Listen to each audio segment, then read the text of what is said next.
Este jueves económico tenemos como invitada a Luisa Ames Santillán. Ella es egresada de la Universidad Mayor de San Marcos. Actualmente está haciendo una maestría en Economía en la especialidad de Finanzas. Ella tiene experiencia en el área financiera desde el grupo Scotiabank. También ha sido consultora en el Ministerio de Economía y Finanzas. Actualmente trabaja en Sanitas CPS y ella hoy día va a tocar el tema respecto al scoring en cartas pequeñas. Muy buenas noches, soy Luisa Ames, la expositora en esta ocasión. Voy a hacer una exposición enfocada a la aplicación de la econometría y la estadística. Lo que voy a mostrar es una serie de resultados, luego de haber hecho un modelamiento econométrico para poder obtener un scoring sobre una cartera de clientes enfocada a los créditos que otorga el Banco Scotiabank relacionados a pequeña empresa que tiene captados el banco. Lo que pasa es que les explico primeramente, en breve, un poco del marco teórico o marco donde se enfoca este tipo de aplicaciones. Scotiabank tiene una gama de productos crediticios que otorga a diversos clientes. Un tipo de producto, por ejemplo, es el hipotecario, el crédito hipotecario, el crédito por consumo, por tarjetas, y luego un producto especial que tienen es el crédito de pequeñas empresas. Entonces, cuando le otorgan un crédito a las pequeñas empresas, desde el momento que le otorgan un crédito, el banco hace un seguimiento al comportamiento del pago de estos clientes, de estos empresarios, estos microempresarios. Entonces, cuando el banco hace el seguimiento a esos microempresarios, hay áreas especializadas que solamente se encargan de ello. Luego que el área le ha hecho el seguimiento y una vez que este cliente, este microempresario, incumple su pago en el plazo que tiene de pago de cuotas, este microempresario cae en mora. Al caer en mora, hay otra fase de seguimiento que se le hace a estos clientes microempresarios. Entonces, en esa fase de seguimiento, que ya viene a ser el recupero de la deuda que este microempresario está generando, es que también hay diversas áreas en el banco, como una de las áreas en las que yo trabajé, que era el área de inteligencia de riesgo de recupero, ¿no? Que nos encargamos en sí de hacerle análisis también del comportamiento del cliente que ya era deudor e identificar patrones de comportamiento de estos para sobre ellos poder identificar algunos en los cuales posiblemente era más eficiente hacer recupero porque sí íbamos a obtener recuperar la parte de la deuda o en su totalidad, ¿no? Entonces, en función a esta necesidad que tenía el área de inteligencia de recupero, de riesgos de recupero, es que se plantearon una serie de modelos alternativas para poder hacer más eficiente en sí la gestión de recupero del cobro. Una de esas alternativas para poder ayudarlos y apoyar al área de gestión de cobro en priorizar o de redireccionar en qué clientes no priorizar, es que se decidió armar un scoring de recupero o de cobranza en este caso, pero solamente para la cartera de créditos a pequeñas empresas que brinda el Scotiabank. La metodología se basa, primero que nada, en una acumulación de data histórica de colocaciones. Colocaciones me refiero a préstamos que han hecho, ¿no?, en diversos periodos el banco, por ejemplo, préstamos mensuales. En este caso, para la muestra de análisis sobre la cual buscamos implementar este modelo, tuvo un horizonte desde abril 2014 a marzo 2015, es decir, como unos 12 meses más o menos de acumulación de data histórica de clientes nuevos, podría decirse, ¿no?, porque son clientes a los que por primera vez se les ha otorgado un crédito de tipo pequeña empresa. Entonces se acumuló la data histórica de estos clientes y se analizó mediante diversas herramientas estadísticas, econométricas, aquellas variables que nos podían ayudar a determinar o ayudarnos a estimar la probabilidad de recupero o no recupero en estos clientes. Entonces, para poder hacer todo el análisis de las variables, ¿no? Comenzamos a seleccionar aquellas que podían ser mejor, más útiles y aquellas que no. Entre las variables que utilizamos y que acumulamos en esa data histórica de 12 cosechas o 12 meses, tuvimos variables demográficas, variables de gestión, variables de cartera. En total tuvimos alrededor de 82 variables inicialmente en toda la base de datos histórica. Esas 82 variables describían a toda esa cartera de clientes que estaban en fase de mora, es decir, a todos esos representantes de pequeñas empresas, ¿no?, que aparecían como morosos por el impago que estaban generando, ¿no?, y eran descritos por ellas, ¿no?, por esas variables. Entre las demográficas, por ejemplo, tuvimos variables de la edad, el sexo, el grado de instrucción. Entre las de gestión, por ejemplo, las promesas de pago, las promesas rotas de pago, las promesas incumplidas, los indicadores de gestión de llamadas, es decir, los intentos que se les hizo en llamadas a los clientes para poder ubicarlos y hacer el cobro, los intentos en visitas, visitas de campo a los clientes para poder contactarlos y hacer el recupero, en los niveles de contactabilidad, los niveles de contactabilidad efectiva, todas esas variables enfocadas a la gestión de cobranza. Luego, variables de cartera como los días de morosidad, los tramos de mora, la calificación crediticia que le da la SBS a cada cartera, ¿no?, dentro del banco, y un indicador que era el scoring de comportamiento, que ya venía dado.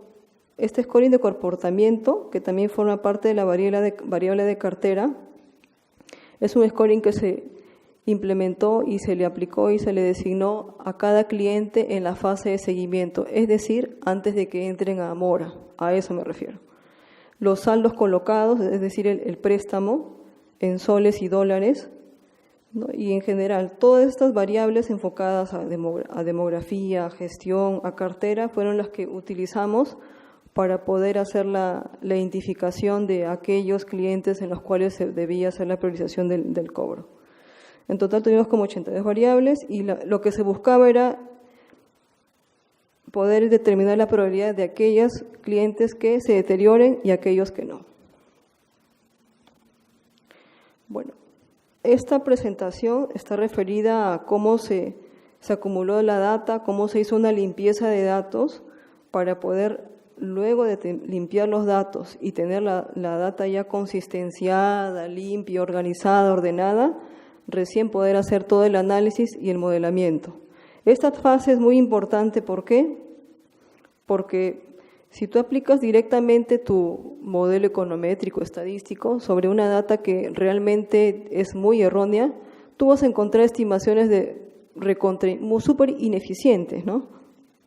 Entonces, podrías estar incurriendo a inferir algo que no es realmente cierto. Entonces, antes de hacer esa aplicación, lo que se hace usualmente, y hacen los bancos usualmente, y toda entidad financiera que trabaja en este campo, es hacer toda una limpieza de datos. Una vez que acumulan la data histórica, hacen toda una limpieza de datos con reglas de consistencia, ¿no?, y transformación de variables y todo ello. Entonces, una vez que se hizo toda esa fase de limpieza y arreglo de la data, se definió una variable para cada uno de esos empresarios que estaban, o sea, esos microempresarios que estaban en mora, y se les definió para cada uno de ellos una categoría dentro de esa variable de seguir incumpliendo el pago versus cumplir con el pago o ponerse al día. Esa variable se le llamó como default 1, y esa default 1 tomaba dos valores para cada individuo. El valor 0, si es que este individuo estaba en un tramo de mora de 1 a 8 días y se le categorizó con 1 si es que pasaba un tramo de mora mayor a 8 días, o sea, más de una semana. La metodología que utilizamos para poder hacer la aplicación, como les comenté en breve hace un momento también, se acumularon datas, se acumularon una serie de variables, se almacenó la data en un sistema de base de datos que se llama el SQL Server, que usualmente también los bancos y financieras y entidades financieras tienen implementadas para acumular su data histórica, ya que un Excel no te va a soportar una gran cantidad de millones de registros o miles de registros, o casi 1 millón de registros o más. Y si tú quieres hacer un cálculo sobre él y tienes que hacer muchos cálculos y estimaciones, el Excel no te va a ayudar, no te va a soportar hacer ese trabajo. En cambio, en una base de datos tipo SQL Server, que es lo que manejan usualmente los bancos, tienes esa posibilidad de hacerlo muy rápido, en corto tiempo, y puedes automatizar todos tus procedimientos. Entonces, bueno, se acumularon las 12 cosechas, las variables, se limpió la data, se hizo la depuración, consistencia. Luego de ello, se levantó la data en un programa que usualmente también se están usando los bancos, que es el R. El R es un paquete estadístico econométrico que lo están usando ahora mucho las entidades financieras porque es un software libre. Tú lo puedes descargar en internet y ahí vas a encontrar una gama de herramientas econométricas y estadísticas para aplicarlas en lo que tú desees analizar, ¿no? Entonces, exportamos la información o las variables al R e hicimos todo un análisis exploratorio de todas estas variables para poder encontrar aquellas variables de las 82 que inicialmente incluimos, encontrar aquellas que estarían más relacionadas o nos ayudarían o con mayor nivel de confianza a poder hacer el modelamiento del comportamiento de impago de estos clientes. Entonces se hizo todo el análisis cuantitativo para encontrar las variables significativas, se hizo una serie de análisis bivariados, se categorizó variables, es decir, si habían variables, supongamos, ¿no?, en las cuales te decían, por ejemplo, fechas de impago, o sea, o tramos, ¿qué te digo?, tramos de días de mora, por decirte, de 1 a 120, lo que se buscaba era con este análisis, por ejemplo, agrupar en tramos de días de mora. Pero para encontrar esos tramos de días de mora que nos servirían para el modelamiento, se tuvo que hacer todo un análisis de categorización, o sea, agrupar intervalos, ¿no? Se aplicó una serie de herramientas para ello, luego se aplicó un análisis clúster, que es una técnica estadística no econométrica, que sirve para agrupar variables, estas variables que sean lo más parecidas posible, tipo correlaciones, ¿no?, y te ayuda a seleccionar las más importantes. ¿Para qué te va a servir este clúster? Una vez que haces el agrupamiento de eso, o encuentras aquellas que son más próximas o parecidas, con ellas tú tienes que, de la muestra que tienes completa, como vemos en este gráfico, a este gráfico le llamamos en estadística dendrograma de clúster. Entonces, si vemos las barritas en rojo, te van a indicar los agrupamientos de la población o de los clientes dada por 8 variables. Hay como cerca de 8 grupos. Entonces, este clúster te ayuda a encontrar esta forma.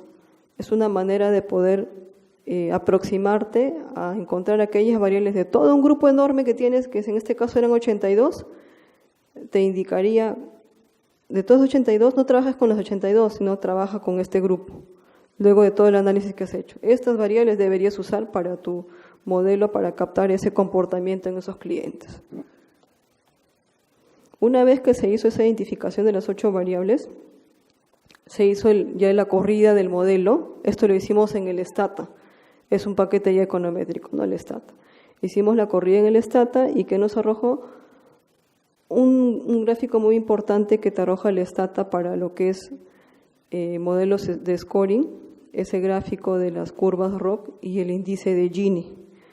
¿Por qué salen las curvas de ROC y el índice de Gini?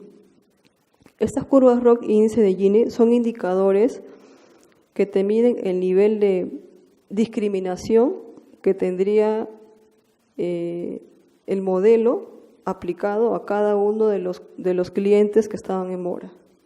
Ahora, este índice de Gini y esta curva ROC son resultados que se obtienen de aplicar un modelo de regresión Logit. Ese modelo de regresión Logit te ayuda a estimar la probabilidad de que un individuo, en este caso un cliente, esté en un tramo de mora de 1 a 8 días a un tramo de mora mayor. Para eso, una de las alternativas de estimación de esas probabilidades es el uso de la regresión Logit. Pueden usar también regresión Probit, se puede usar también árboles de clasificación, también se ha usado en algunos casos redes neuronales y otros tipos de modelos ya más de tipo no paramétricos. En este caso nosotros aplicamos una regresión Logit. ¿Por qué una regresión Logit? Aparte de que no te exige probar tantos supuestos en el modelo, es más adaptado, fue dentro de los modelos que intentamos ajustar para poder estimar esas probabilidades, este fue el que nos ayudó con una mayor precisión, podría decirse, a poder hacer esas estimaciones. Entonces, por eso es que decidimos aplicar un modelo Logit sobre esta muestra de los clientes morosos. Entonces, al hacer la corrida del modelo, obtuvimos esta curva ROC que está enfocada a los niveles de sensibilidad y especificidad, es decir, esta curva ROC te va a mostrar qué tanto se estaría discriminando aquellos que pasan de una fase a otra, o sea, buenos de malos, no podría decirse. Esta presentación que estamos viendo, este resumen, ya nos muestra las estimaciones de los parámetros de las variables que finalmente utilizamos. Esas variables que finalmente de las 82, finalmente luego del análisis que hicimos, que les mostré hace un momento del análisis cluster y otros los análisis exploratorios, nos arrojaron que solamente estas variables que están listadas en este reporte eran las que nos servían para poder hacer la estimación y el modelamiento. ¿Qué variables fueron? Bueno, por ejemplo, los saldos en dólares que tenían los morosos. Esos saldos en dólares estaban siendo agrupados en intervalos. También había un indicador de gestión de cobro que es la intensidad de llamadas que el área de cobranza telefónica hace a cada cliente para poder ubicarlo y llegar al acuerdo del cobro, ¿no? Ese indicador, ¿no?, el número de veces está referido a la que se refiere intensidad call 12 últimos meses. Es decir, esos intentos por cada cliente se reagruparon en intervalos. Aquellos clientes sobre los cuales se les intentó de 3 a 8 veces ubicar por teléfono, aquellos que se les intentó de 8 a 27 veces ubicarlos por teléfono y aquellos que se les intentó de 27 a más veces ubicarlos por teléfono para llegar a un acuerdo de recupero. Entonces se hizo el agrupamiento de estas variables, que es una variable de gestión de cobro, luego también el tipo de moneda del saldo o de la deuda, si era en soles o dólares. El género no sale en sí significativo, porque si vemos su significancia está en un 0.87, escapa del 0.05 que usualmente se usa o el 0.1. Luego, la otra variable que también entraba como significativa y que en el modelo aportaba era la variable referida a otro. ¿A qué se refería a otro?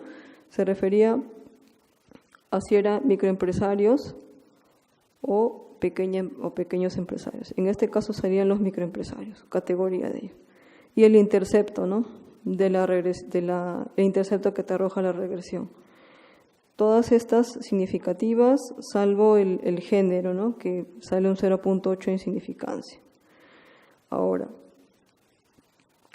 el modelo lo que te ayuda a estimar es esa probabilidad que vemos prop, entre paréntesis sí, y mostramos una ecuación ahí, exponencial arriba y exponencial abajo. Si vemos los valores, los beta 0, beta 1, beta 2 y todos los demás, esos son los coeficientes que hemos estimado. Por ejemplo, para los saldos en dólares en el intervalo 2, de menos 0.16. Para los saldos en dólares en intervalo 3, menos 0.34. Estimamos todos esos coeficientes y con esos coeficientes ya podemos hallar la probabilidad. Esta vendría a ser la ecuación estimada econométrica de Logit para poder asignarle esa categoría a cada uno de los clientes, ¿no? Acá vemos ya, mira, en esta vemos el resultado de la regresión Logit, que son los valores estimados, los beta. Abajo vemos la ecuación sobre las cuales tú reemplazas estos valores más los valores de los X que están en la data y ya obtienes las probabilidades para cada individuo o para cada cliente. Y en la siguiente ya presentación vemos cómo se vería, ¿no?, en tu base de datos. Cuando tú ya has hecho todo tu modelamiento, análisis, vemos en la base de datos para cada cliente, el primer registro, cada uno de los registros es un cliente. Por ejemplo, el cliente 1, ¿no? El cliente 1 tiene una probabilidad de 0.05 de pasar de tramo de mora de 1 a 8, que es fase preventiva que le decíamos en el banco, a un tramo de mora de 9 a más días, es decir, de más de 8 días. Es decir, de deteriorarse más, ¿no? Luego, así sucesivamente para cada uno de los clientes. Cada registro es un cliente. Ahora, para nosotros definir aquellos como para definir una corte o un umbral de aquellos quienes son buenos o malos, o es decir, aquellos que tendrían bajo este punto crítico o umbral, se discriminarían como que pasarían con mayor probabilidad a deteriorar su deuda o menos. Utilizamos un punto crítico sobre el cual hacer la evaluación de estas probabilidades. Ese punto crítico lo definimos como el 0.5. Si la probabilidad, el prop si era mayor o igual a 0.5, entonces este tenía mayor, o sea, este era como que considerado el malo, y los que tenían probabilidad menor a 0.5 como podría decirse como considerados buenos, es decir, tenían a su vez menor posibilidad de seguir deteriorando su deuda, ¿no?, o cayendo en un tramo de mora mayor a 8 días. Eso lo vemos en la base de datos finalmente. Para cada uno de los clientes, ¿no?, observamos acá una serie de probabilidades. Lo que está remarcado en rojo vienen a ser las probabilidades ya estimadas con el modelo. Acá solamente vemos los primeros 35 registros que se obtuvo en la base de datos, pero falta los demás registros porque al final nosotros hicimos esta aplicación en más o menos una muestra de 20.000 aproximadamente clientes. Y acá solamente vemos en la pantalla los primeros 35. No me refiero a los primeros 35 que tienen mayor probabilidad de deteriorarse, sino según cómo se tenía armada la data, ¿no? Ahí tenía que hacerse un ordenamiento de aquellos que tienen mayor probabilidad a los que tienen menos, ¿no? Y finalmente, estos son los indicadores que validan el modelo que hemos utilizado, hemos aplicado en Logit para encontrar el scoring para cada uno de los clientes. ¿Qué indicadores son los que te arroja de la regresión Logit para evaluar validación del modelo o ajuste? Podría decirse, son usualmente el índice de Gini y la curva ROC. La curva ROC, mientras mayor espacio hay entre la curva ROC y la diagonal, es mejor porque tu nivel de discriminación es más efectivo, ¿no? En este caso, para este modelamiento, obtuvimos un ROC de 0.68. Ese ROC de 0.68, si lo ubicamos en el intervalo, está en el segundo intervalo, en el 0.6 y 0.75. Es decir, que el modelamiento tiene un nivel regular de poder discriminar a aquellos clientes que pasarían de un tramo de 1 a 8 a uno mayor de 8. O sea, es decir, aquellos que se mantienen o que no se deterioran y aquellos que se deterioran. O sea, el nivel del ajuste, podría decirse, del modelo es un nivel regular, entre un nivel regular y bueno, podría decirse. En algunos casos ese intervalo ya no lo consideran como regular, sino como ya más cercano a bueno. Muy bueno y excelente, usualmente en la realidad bien difícil que encuentres ajustes con niveles del indicador ROC tan altos como bueno y muy bueno. En la realidad es bien difícil. Incluso cuando uno corre una regresión lineal, a veces con datos reales, claro, dándole un cierto sustento económico previo al ajuste, encontrar un ajuste de un 0.5 es bastante. En la realidad es muy difícil encontrar ese tipo de ajustes tan buenos, ¿no? Pero en los libros, bueno, sí ya nos enseñan a veces que aplica estos datos y te sale un ajuste excelente y todo, ¿no? Pero en realidad no se cumple necesariamente ello. Entonces, pero para hacer ese tipo de trabajos hay que, en la realidad, como en este caso, hay que hacer bastante exploración de la data, bastante análisis exploratorio, descriptivo y diversas herramientas aplicarlas para poder llegar a un ajuste moderado, tal vez bueno, ¿no? Bueno, en el caso del índice Gini, que también es una medida que te va a medir, que te va a dar o te va a arrojar el nivel de, también podría decirse de igualdad o de desigualdad o de similitud o de no similitud entre clasificar a un cliente de bueno a malo. El Gini nos salió como un 0.35. Teóricamente o estadísticamente te indica, ¿no?, el Gini, que si está cercano a 0, entonces es como que no te estaría discriminando mucho aquellos que tienen una probabilidad alta de deteriorarse de aquellos que sí la tienen, que no la tienen. Pero si se acercaría más a 1, tendríamos una perfecta desigualdad, es decir, tendríamos una mayor discriminación, o con mejor dicho, con un mejor ajuste, podría decirse, para decir aquellos que tendrían una mayor posibilidad de deteriorarse de aquellos que no. En este caso tuvimos un 0.35.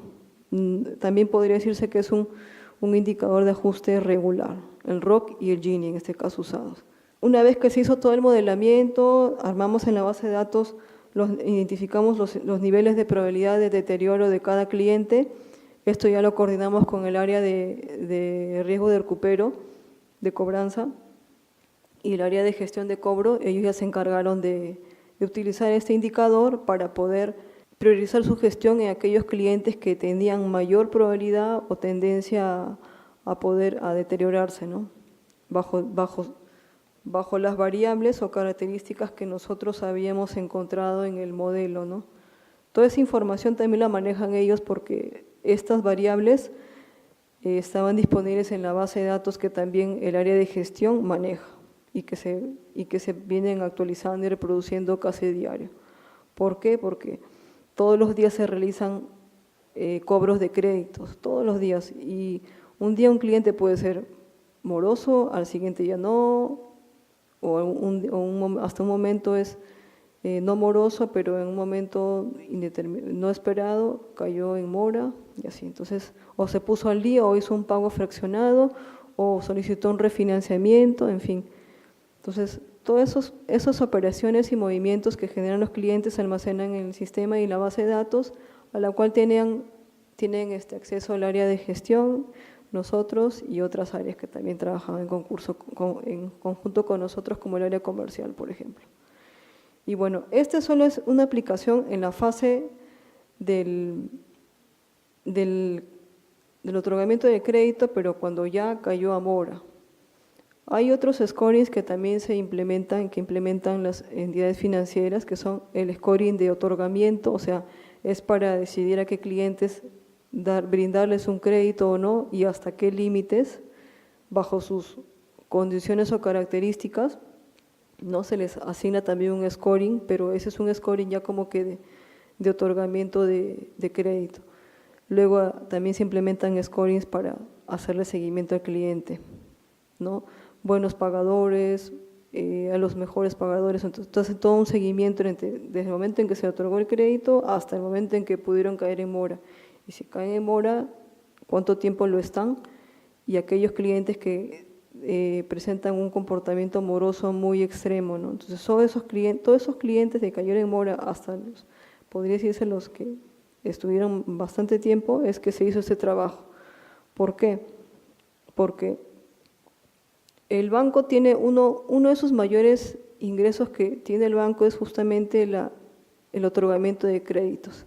El otorgamiento de créditos está relacionado a, si vemos la parte contable, podría decirse, dentro de los activos hay una serie de cuentas por cobrar.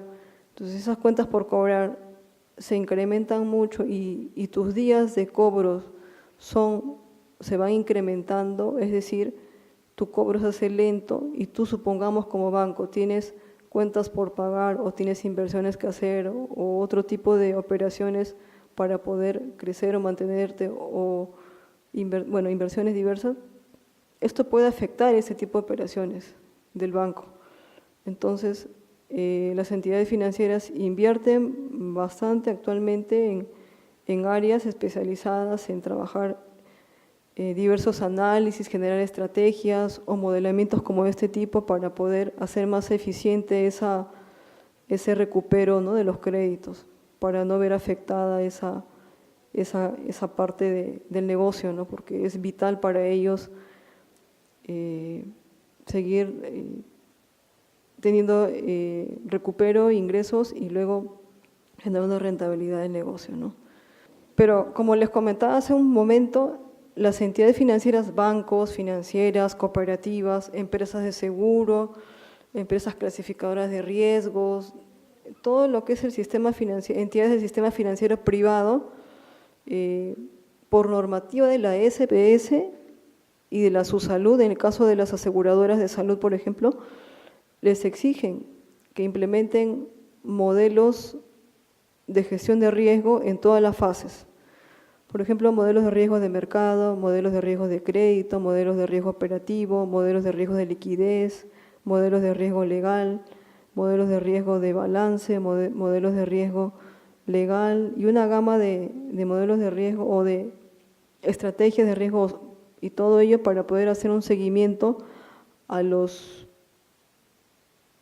todos los puntos sobre los cuales el negocio pueda ser afectado, ¿no?, o pueda generarle mayor rentabilidad. Entonces, a todo lo que son empresas relacionadas al sistema financiero, la SBS y la superintendencia les exige que tengan áreas especializadas para que se puedan encargar de hacer ese tipo de análisis, trabajos y generar estrategias para mejorar la gestión del riesgo, ¿no? En este caso, el trabajo que yo les he presentado está más enfocado al riesgo de crédito. Nosotros trabajamos, el área donde yo trabajé era un área adjunta al riesgo de crédito. Nuestra área era riesgo, se llamaba así como inteligencia de riesgo de cobranza, que éramos adjuntos a riesgo de crédito. Trabajamos mucho con ellos. Luego había otra área también similar, pero está enfocada a riesgos de mercado. Ahí, en esa área, estamos la mayor cantidad de trabajos que se hacen en aplicaciones, sí están más enfocados a utilizar, por ejemplo, series de tiempo, simulaciones, otro tipo de herramientas dentro de la econometría y la estadística, ¿no? Y que son útiles para poder mejorar su gestión, ¿no?